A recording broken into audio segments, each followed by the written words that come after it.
Welcome to Vertical Scale Media. Today we are going to cover a PotatoJet approved audio kit. Hello, I'm here fiddling with audio equipment. But I wanted to go over the audio kit that I use for on-location work as well as here in YouTube land, except for today where I am using my backup recorder because I have this on top of the table. A little harder to record with it. So either way, let's jump right in here. And today I have notes because notes are helpful. So let's jump into the first thing here, which is the reason I chose this bag. This is the Oka OR30 bag. They make a bag for the mixer that I have in here, which is the Sound Devices mixpre 10T2. However, that bag is a lot smaller than this bag, and I chose this bag for a few different reasons. Even though a lot of common knowledge will say try to get the smallest bag you can because you don't want to lug this huge thing around. For most of my work, I am not a dedicated sound engineer with a boom pole booming out all day long for 8 to 10 hours a day. I do have a boom pole and I do use it, but I don't use it in that kind of capacity where I really am concerned about a little extra space or room in the bag.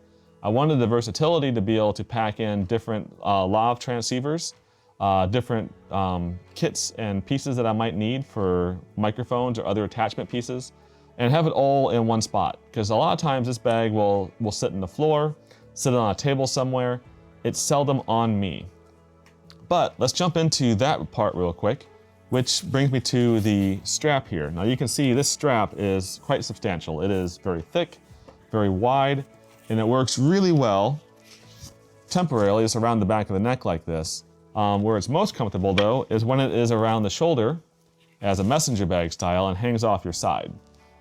That really thick padded shoulder strap there works really well to take the weight off, or distribute the weight I should say, and make the bag rather comfortable to carry.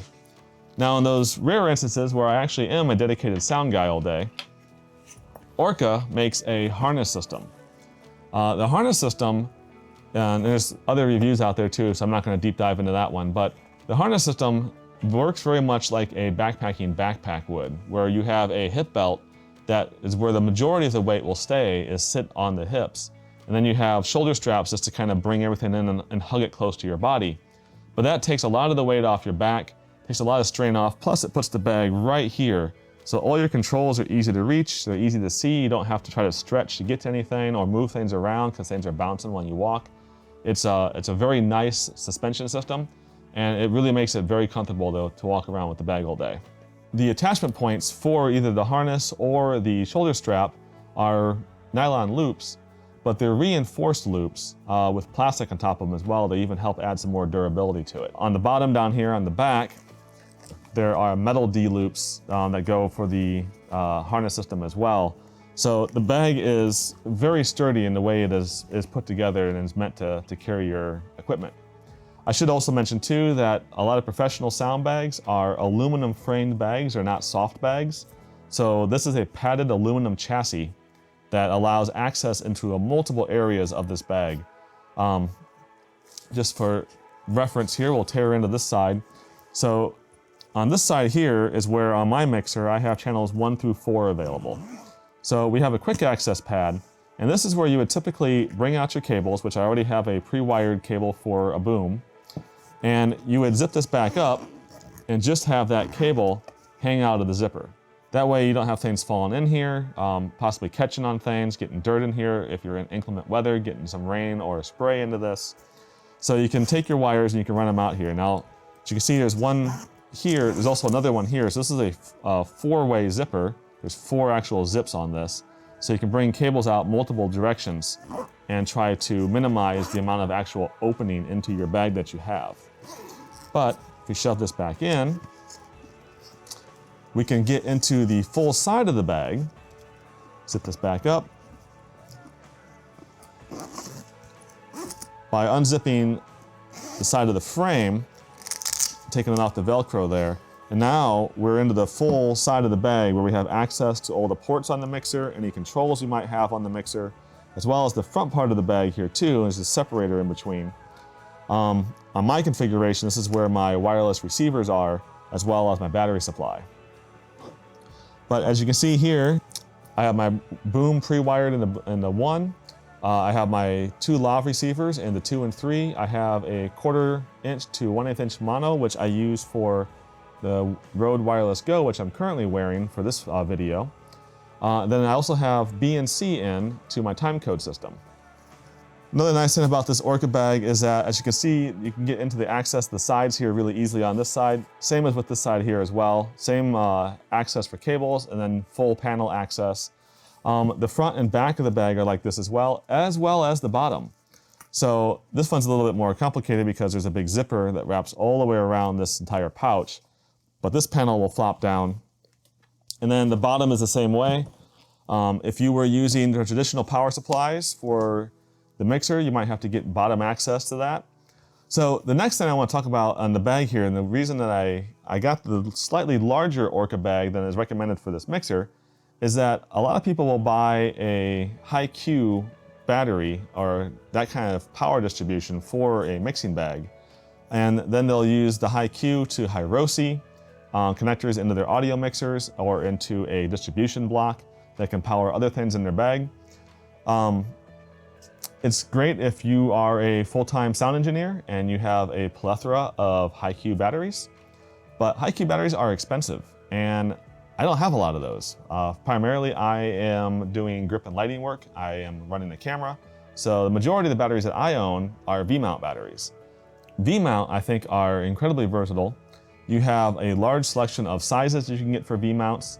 And one of the great things about V-mounts too is if you already have invested in infrastructure for V-mounts, including like the batteries, the chargers, different accessories like this light over here that can also run off V-mount as well as wall power, you probably have a large collection of batteries in your selection as well. So the heart of my bag is a 95 watt hour V-mount. And if you've ever looked at anybody tear one of these apart, all these V-mount batteries are basically the same. They're a series of 18650 lithium cells with a circuit board, and they almost all have a power meter on the side, D-tap, and a USB, plus the normal V-mount battery connection on the bottom. So find a brand that it doesn't have horrible ratings, and you're probably going to buy the same equipment that everybody else in China is labeling these with. Either way, digression there. I run a D-tap to high ROSI connector into my Sound Devices mixpre. I also have a USB port on here, so if I need to charge anything with USB or power something with it, or power a distribution block, I can also do that as well. V-mount batteries are inexpensive, they're cheaper than the high Q batteries, and I already have a lot of them. So for me, going with this type of solution into a high ROSI connector rather than actually investing in high Q batteries made a lot of sense. So jumping into the recorder I chose, I have the Sound Devices mixpre 10.2. Granted, this is overkill for most corporate work, a lot of weddings, but for narrative work and some of the other things that I really enjoy doing, it's not overkill at all. And there's a couple other features on this that I really like for corporate and wedding work. One of those being the fact that it is a timecode master clock. The mixpre 6 and the mixpre 3 cannot generate timecode, they can receive it. But I wanted this to be the master clock because this allows me to coordinate time from one central spot, have it connected to the timecode system's ultrasync, which then wirelessly transmits timecode to my Adamus Ninja 5 recorders on my cameras. Timecode systems help develop the Atom X Sync, which is a module that goes on the back of your Ninja 5s and potentially other Adamus devices as well, and allows it to receive the wireless timecode from timecode systems. So I have the Sound Devices as my master clock, this as my receiver for the master clock, which then retransmits it back out to the different cameras, so everything's in sync. Timecode makes your workflow so much easier, especially when you have multiple cameras. Another thing that makes it really easy too is if you're on a long production day where you have multiple scenes, multiple takes, if you're doing narrative work, someone comes to you after lunch and says, hey, right around lunchtime, a little bit after, we had this one scene that we shot. I'd like to go back. That was rude, it interrupted me. So someone comes to you right after lunch and says, hey, yeah, scene that we shot right after lunch, I'd like to go back and review that. Can you pull it up for me quick? Having timecode that is actually ran off a time of day makes that really easy to find. So if everything's getting a master clock from your Sound Devices device, rebroadcast to it, and it's running in time of day timecode, It's very easy to find those files by looking at the timecode stamps on your audio as well as your video files and lining them up for whoever needs to review that. So that's a big reason for choosing this. The other reason too is that its form factor. This device is made to go into a bag. Your ports are all accessible on the two sides here. All your controls are on the top. There's a simple, though it's small, it's a simple menu that you can drive through on the Sound Devices device to go into everything you need to be able to set things. So very functional, very easy to use. And you have 10 channels plus a USB interface on it. So you have a lot of flexibility with what you can do with this device for being small and compact in a sound bag. All right, referring to my notes here, the next thing to talk about is the lavs that I went with and the wireless transmitters and receivers. So I ended up looking at several different options out there, and there are a host of 2.4 gigahertz devices. The Rode Wireless Go that I'm talking into right now, which still is getting a signal, which is good. That's a very popular item. It's very inexpensive. It is a very small device. I'm sure you've seen it. I'll put a little picture up here in the corner somewhere. So I'm sure, let's put it in this corner. They're very small devices. Not a very big antenna in that. The other problem too is that they're low power, and 2.4 gigahertz, in my opinion, is very overcrowded. Wi-Fi is everywhere, and if you're competing in a very narrow bandwidth of space with Wi-Fi, Bluetooth, and now you have audio devices in there as well, there's a potential for conflict. So I wanted to go with a more traditional approach and use something in the unlicensed but somewhat more regulated 470 to 528, I think. Whatever the A band is here in the US, I wanted to go with something in that range that was more along the lines of analog rather than digital. The big reason for that is digital, although you have a very clean signal all the time, until you don't.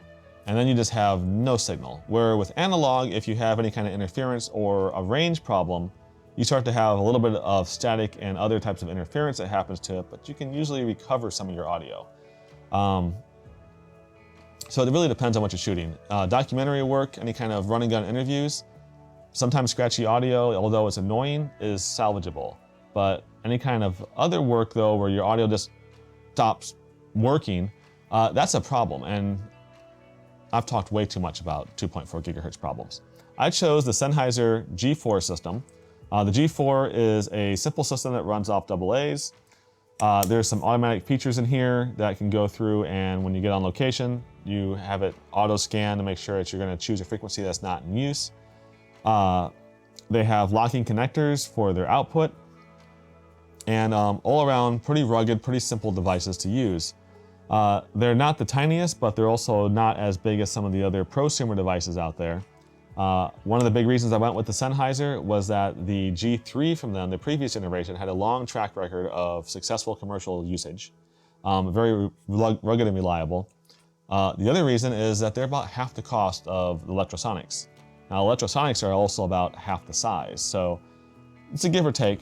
For me, this is sufficient for most of the things I'm doing. I don't need to have a super tiny transmitter hidden on somebody in a bathing suit, for instance. But this unit here has excellent range for how small they are. They have excellent battery life. I've been able to have a groom mic'd up for multiple hours without having to worry about the batteries. If you buy the kit, you have a choice of buying the less expensive kit that comes with the ME2 mic. The ME2 lav mic is about the same capsule size as the little one here plugged into my Rode Wireless Go. If you buy the more expensive kit, you can get the Mickey 2 mic. The Mickey 2, I'm going to plug Curtis Judd here again because he did an excellent comparison of several different lavs, and the Mickey 2 was in that. The Mickey 2 sounds great. It sounds a lot better than the ME2 device, and it is very tiny. I will typically hide that right under the collar on the groom and use some Joe's sticky stuff to hide it up there. Run the cable back, down his jacket. No one sees it, it's not in any of the pictures, but his audio sounds great the entire day. So that's my reason for choosing the Sennheiser units. I think great value for the money. They're definitely more expensive than like the Rode to Go kit, especially the Rode Wireless Go, but the range is vastly better. I think it's a lot more rugged, and the microphone capsule sounds great. So next up, consult the list again. The way I have my bag configured is that in the back here, close to my body, I have just a USB cable and extra AA's. So I tend to use, for smaller and shorter shoots, I tend to use rechargeables, but just in case everything goes bad and my main supply bag is far away from me, I have lithium AA's in the back, ready to go if I have to switch out to those. I also tend to carry, in the front of the bag here, I have the different microphone capsules, which I can pull out one of the Mickey 2s here. Of course, I grab an adapter, not the Mickey 2. So this is one of the Mickey 2 capsules here. Again, it's a locking connector onto the transmitter. And then the actual microphone capsule itself is this little guy here. And that has one of the little windscreen protectors on it. So let me pop that off.